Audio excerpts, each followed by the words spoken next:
Nous sommes le 16 mai 2022 et demain, le tribunal administratif de Montpellier va juger de la légalité des tout premiers arrêtés préfectoraux qui sont intervenus à Montpellier pour imposer le port du masque en extérieur.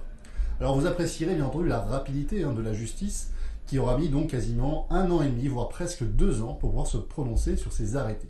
Quoi qu'il en soit, nous sommes heureux d'avoir une audience.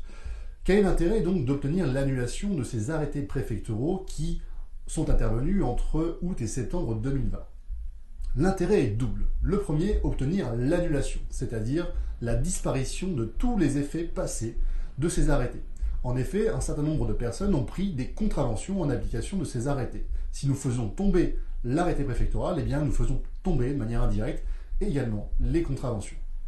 Deuxième intérêt, obtenir l'annulation de ces mesures, c'est également permettre d'éviter à l'avenir de telles restrictions de liberté.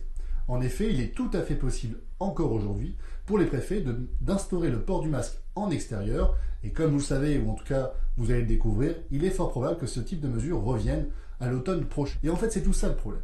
Soit le port du masque sert véritablement à quelque chose, et on peut le comprendre lorsqu'il s'agit du bon masque au bon endroit pour la bonne personne. En revanche, soit le port du masque ne sert à rien, et dans ce cas-là, il n'y a pas lieu de l'instaurer. Et c'est tout le problème, parce que, en effet, depuis le début de l'instauration de cette mesure, il est reconnu quasiment de manière unanime par la communauté scientifique que le port du masque en extérieur n'a strictement aucune justification scientifique.